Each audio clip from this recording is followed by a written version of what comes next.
भारत का भौतिक स्वरूप पहले वाले क्लास में आप लोगों ने पढ़ा है। ये सारी चीजें देख ली थी आप लोगों ने। उत्तरी मैदान।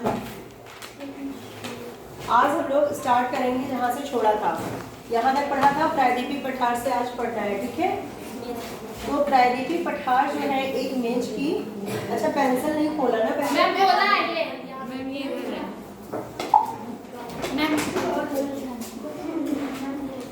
अब देखो प्रायद्वीपीय पठार का क्या मतलब है। प्रायद्वीपीय पठार एक मेज की आकृति वाला स्थल है जो पुराने क्रिस्टलीय, देखो पठार जो होता है पहाड़ से अलग होता है। पठार जो होता है पहाड़ से अलग और वो कुछ इस तरह से होता है, ठीक है। तो ये ऊपर का जो है सपाट होता है पठार में, ठीक है। और प्रायद्वीपीय पठार कुछ इसी तरह है, मेज की आकृति का, उसी को ये बोल रहा है, मेज की आकृति, ठीक है। स्थल है जो पुराने क्रिस्टलीय, आग्नेय तथा रूपांतरित शैलों से बना है। यह गोंडवाना भूमि के टूटने और अपवाह के कारण बना है। इसको हम लोग ध्यान रखेंगे कि ये जो है गोंडवाना भूमि के टूटने व अपवाह के कारण बना है तथा यही कारण है कि यह प्राचीनतम भूभाग का एक हिस्सा है। इस पठारी भाग में चौड़ी तथा छिछली घाटियां व गोलाकार पहाड़ियां हैं। प्रायद्वीपीय पठार में गोलाकार पहाड़ियां हैं। गोलाकार का मतलब वो जो पहाड़ियां हैं वो इस तरह से हैं, घुमावदार है, ठीक है।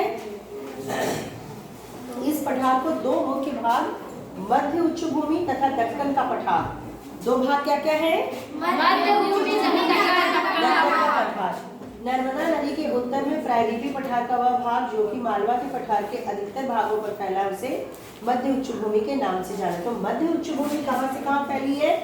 नर्मदा नदी के उत्तर, नर्मदा नदी के उत्तर में प्रायद्वीपीय पठार का वह भाग जो कि मालवा के पठार के अधिकतर भागों पर फैला है। यानी नर्मदा नदी के उत्तर से मालवा के पठार तक, नर्मदा नदी के उत्तर से मालवा के पठार तक जो भाग फैला है उसको मध्य उच्च भूमि कहते हैं, ठीक है। विंध्य श्रृंखला दक्षिण में सतपुड़ा श्रृंखला तथा उत्तर पश्चिम में अरावली से घिरी है। ये भी आता है अलग से क्वेश्चन कि विंध्य श्रृंखला जो है, विंध्य पहाड़ी है ना पठार, वो किससे घिरी है? दक्षिण में सतपुड़ा से और उत्तर पश्चिम में अरावली से। अरावली, सतपुड़ा और बीच में विंध्य, ठीक है। तो अरावली, विंध्य, सतपुड़ा ऐसे याद कर सकते हो। बीच में क्या है? विंध्य है, एक तरफ सतपुड़ा एक तरफ अरावली, ठीक है। पश्चिम में यह धीरे धीरे राजस्थान के बलुई तथा पथरीले मरुस्थल में मिल जाता है। पश्चिम की ओर जाते हुए ढाल ले लेती है। जो पठार है वो इस तरह से होकर नीचे नीचे नीचे आगे मैदानों में मिल जाता है मरुस्थल में। बलुई मिल जाती। इस क्षेत्र में बहने वाली नदियां कौन कौन सी हैं? इस क्षेत्र में जो चंबल, सिंध, बेतवा तथा केन, कहाँ पे बह रही है? विंध्य श्रृंखला प्रायद्वीपीय पठार से, ठीक है। चंबल, सिंध, बेतवा, केन दक्षिण पश्चिम से उत्तर पूर्व की तरफ बहती है, यानी दक्षिण से उत्तर पूर्व की तरफ, ठीक है। दक्षिण से उत्तर पूर्व की तरफ बहती है।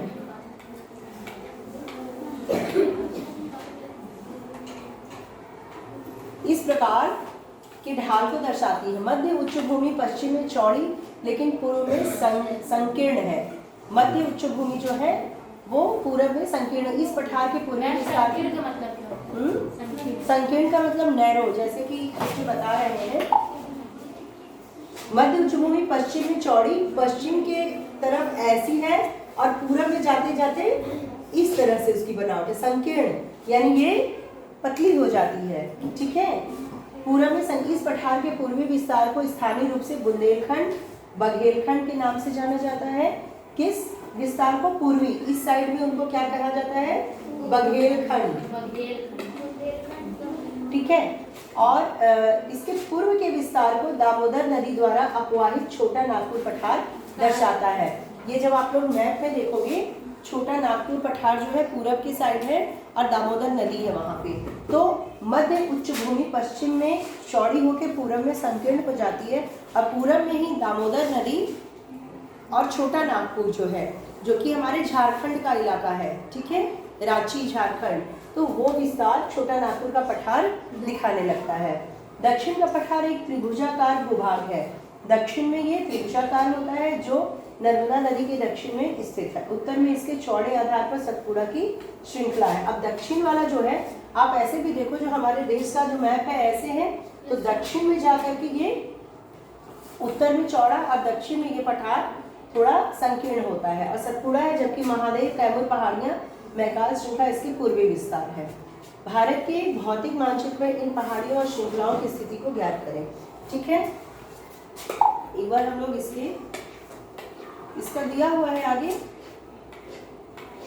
मैप दिया है क्या किताब में? देखो नो मैम। यानी पहले वाला है ना ये। देखो ये यहाँ है, ये चीज जो अभी हम लोग पढ़ रहे थे। देखो यहाँ पर विंध्य श्रेणी है, विंध्य श्रेणी है यहाँ, ठीक है। ये सतपुड़ा श्रेणी है, ये महादेव की पहाड़ियाँ हैं। तो और यहाँ मालवा का पठार है। देखो हर चीज आपको मिल जाएगी। ये क्या है? मध्य उच्च भूमि। ये मध्य में है, मध्य उच्च भूमि। और इधर देखो छोटा नागपुर का पठार, इस साइड पूरब के साइड आता है। ठीक है, तो पूरब की साइड क्या है? छोटा नागपुर का पठार है बेटा। ठीक है, और दक्कन का पठार इसके ये मध्य है, और दक्षिण का जो होता है उसे क्या कहते हैं? दक्कन का पठार। ठीक है, इस साइड पूरब की साइड छोटा नागपुर का पठार, बीच में विंध्य सतपुड़ा महादेव पहाड़ियां हैं, बीच में मध्य उच्च भूमि और दक्षिण में से दक्कन का पठार कहते हैं। ठीक है, अब आ जाते हैं फिर से अपने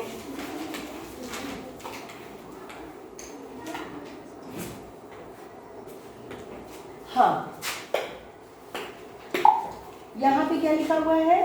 दक्षिण का पठार पश्चिम में पूरब की ओर कम ढाल वाला। इस पठार का एक भाग उत्तर पूर्व में भी देखा जाता है, जिसे स्थानीय रूप से मेघालय या कार्बी एंगलोंग पठार तथा उत्तर कछार पहाड़ी के नाम से जाना जाता है। यह एक भ्रंश के द्वारा छोटा नागपुर पठार से अलग हो गया, मतलब कि ये इकट्ठे था लेकिन बीच में भ्रंश हुआ यानी टूटा, तो ये अलग हो गए। ठीक है, बड़े बड़े पठार एक ही जैसे थे लेकिन भ्रंश के कारण अलग हो गए। पश्चिम से पूर्व की ओर 3 महत्वपूर्ण श्रृंखलाएं कौन कौन सी हैं? गारो, खासी, जयंतिया। इसको ध्यान रखना, पश्चिम से पूर्व की ओर 3 श्रृंखलाएं, ये श्रृंखलाएं हैं पठारों की श्रृंखला। एक को गारो, खासी और जयंतिया कहा जाता है। ठीक है, दक्षिण के पठार के पूर्वी व पश्चिमी सिरे पर क्रमशः पूर्वी तथा पश्चिमी घाट स्थित है। पश्चिमी घाट पश्चिमी तट के समानांतर है, वे सतत हैं तथा उन्हें केवल दर्रों के द्वारा ही पार किया जा सकता है। भारत के भौतिक मानचित्र में थाल घाट, भोर घाट तथा पाल घाट की स्थिति ज्ञात है। ये भारत की मानचित्र जब हम पढ़ाएंगे आप लोगों को तो और स्पष्ट हो जाएगा। पश्चिमी घाट पूर्वी घाट की अपेक्षा ऊंचे हैं। अभी मैंने बताया ना कि जो पश्चिमी घाट है ये पश्चिम की ओर से पूरब की ओर आते हैं, तो ये संकीर्ण हो जाते हैं, नैरो हो जाते हैं। तो वही बात यहाँ कह रहा है, पश्चिमी घाट पूर्वी घाट की अपेक्षा ऊंचे हैं। पूर्वी घाट की 600 मीटर की औसत ऊंचाई की तुलना में पश्चिमी घाट 900 से 1600 मीटर। पूर्वी घाट का विस्तार महानदी घाटी से दक्षिण में नीलगिरी तक है।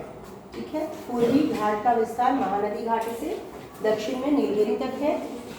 पूर्वी घाट का विस्तार सतत नहीं है, ये अनियमित है। मतलब पूर्वी घाट यानी कि इधर को अगर हम जाते हैं तो यहाँ जैसे यहाँ पहाड़ी है, फिर टूट के, फिर यहाँ पहाड़ी है, फिर टूट के, यानी एक सतत रूप में नहीं है, टुकड़े टुकड़े में। कुछ पठार यहाँ दिखेगा, फिर थोड़ी देर मैदान दिखेगा, फिर पठार दिखेगा, इस तरीके से है।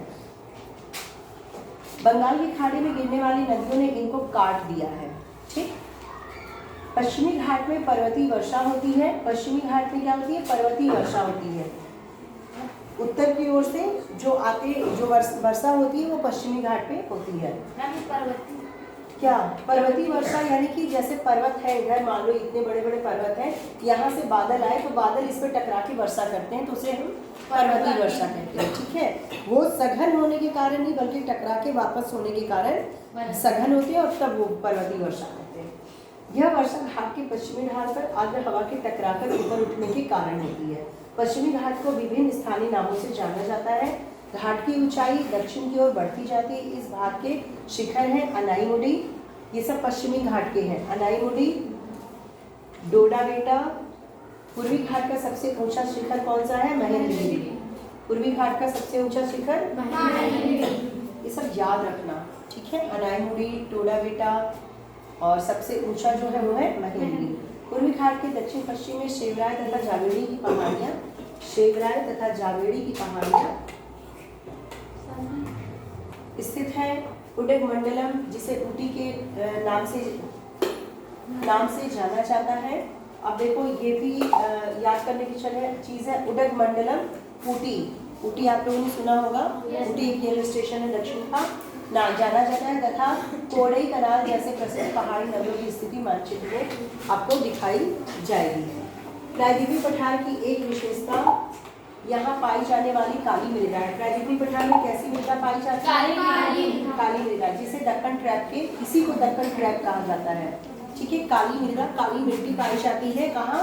प्रायद्वीपीय पठार पर। बीच का जो ये पूरा पठार है ना, पश्चिम की ओर फैला हुआ, पश्चिम से पूर्व और थोड़ा सा दक्षिण की ओर फैला जो है, उसे क्या कहते हैं? प्रायद्वीपीय पठार, जो बीच में फैला है। और यहाँ पे काली मृदा पाई जाती है। बिहार, झारखंड आप जाओगे तो वहाँ, और मध्य प्रदेश के भागों में काली मृदा पाई जाती है। और काली मृदा किसके लिए अच्छी होती है?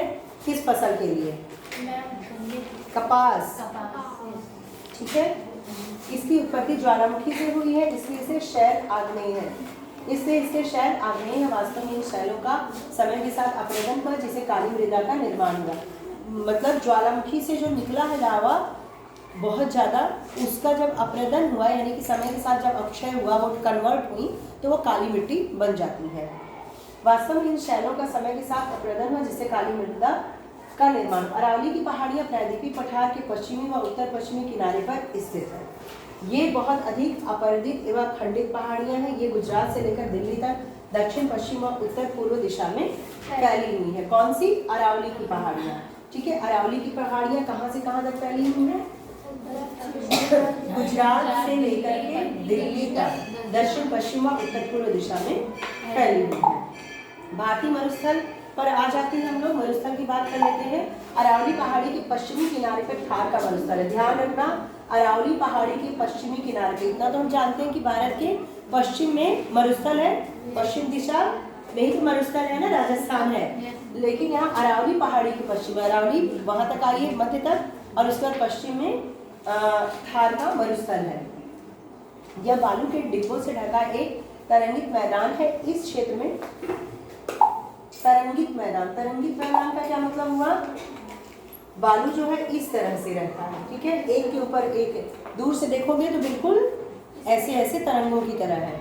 ठीक है, ये बालू के, हाँ, इस क्षेत्र में प्रतिवर्ष 150 मिलीमीटर से भी कम वर्षा होती है। बहुत कम वर्षा, शुष्क जलवायु वाले क्षेत्र में वनस्पति बहुत कम है। वर्षा के समय कुछ सरिताएं दिखती हैं और उसके बाद में बालू में ही विलीन हो जाती हैं।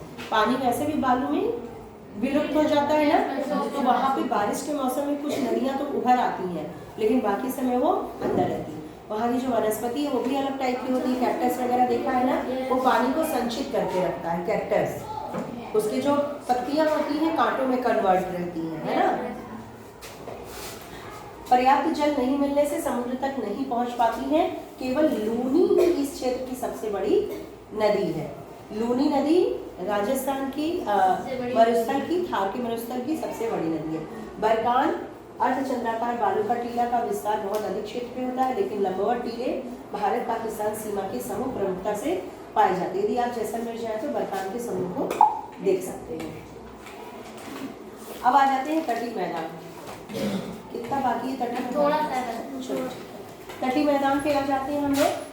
प्रायद्वीपीय पठार के किनारों संकीर्ण तटीय पट्टियों का विस्तार है। तटीय मैदान किसे कहते हैं? जो समुद्र है उसके तट पे जो मैदान है, ठीक है, वहाँ एकदम से पहाड़ी नहीं होती है, समुद्र के बाद मैदान ही होते हैं, वो तटीय मैदान कहलाते हैं। पश्चिम में अरब सागर से लेकर पूर्व में बंगाल की खाड़ी तक विस्तृत है। पश्चिम घाट अरब सागर के बीच एक संकीर्ण मैदान है। इस मैदान के 3 भाग हैं, और इस मैदान के 3 भाग को क्या कहते हैं? उत्तरी भाग को कोंकण, मुंबई और गोवा यहाँ है। ठीक है, कोंकण तट पे क्या है? मुंबई और गोवा।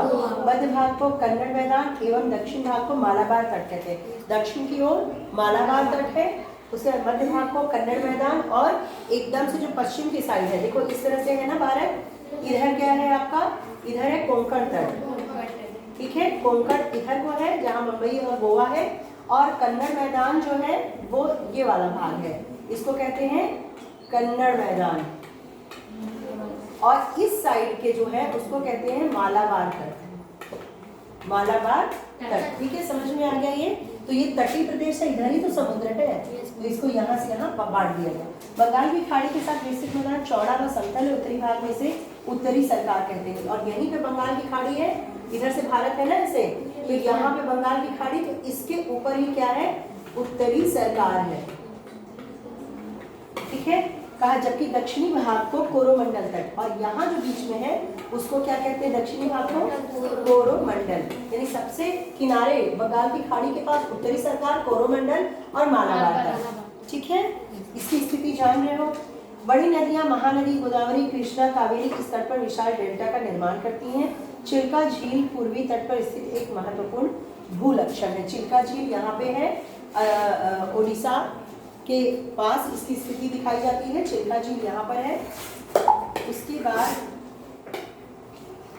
द्वीप समूह आप पहले ही देख चुके हैं। भारत एक मुख्य स्थल, भाग अत्यधिक विशाल। इसके अभी भारत में 2 द्वीपों का है। कौन सा द्वीप समूह है बताइए, भारत का द्वीप समूह अंडमान निकोबार और लक्षद्वीप। हाँ, केरल के मालाबार तट के पास स्थित लक्षद्वीप, केरल के मालाबार तट के पास स्थित लक्षद्वीप की स्थिति को ज्ञात कीजिए। द्वीपों का यह समूह छोटे प्रवाल द्वीपों से बना है। प्रवाल द्वीप क्या होते हैं, जो छोटे होते हैं, जीवों से बनते हैं। ठीक है, और खत्म भी होते रहते हैं। पहले इनको लकाद्वीप, मिनिकॉय तथा एमन द्वीप के नाम से जाना जाता है। लकाद्वीप, मिनिकॉय, एमन द्वीप एक ही का नाम है, लक्षद्वीप का। 1973 में इनका नाम लक्षद्वीप रखा गया। ठीक है, कब रखा गया, 1973। इसके पहले ये लकाद्वीप, मिनिकॉय, एमन द्वीप, इसको याद रखना। यह 32 वर्ग किलोमीटर के छोटे से क्षेत्र में फैला है। कितने, 32 किलोमीटर, केवल 32 वर्ग किलोमीटर। कारावती द्वीप लक्षद्वीप का प्रशासनिक मुख्यालय है। इसको बहुत अच्छे से याद रखना। कारावती, कावारत्ती घूमने का भी स्थान है। कावारत्ती सुंदर स्थल है और ये लक्षद्वीप का प्रशासनिक मुख्यालय है। यहाँ से प्रशासन होता है। द्वीप समूह पर पादप जंतु के बहुत से प्रकार पाए जाते हैं। पिटली द्वीप, जहाँ मनुष्य का निवास नहीं, वहाँ एक पक्षी अभ्यारण्य है। क्या, पिटली द्वीप। ठीक, अब बंगाल की खाड़ी में उत्तर से दक्षिण की तरफ पहले द्वीपों की श्रृंखला की ओर ध्यान दिया, अंडमान और निकोबार किए।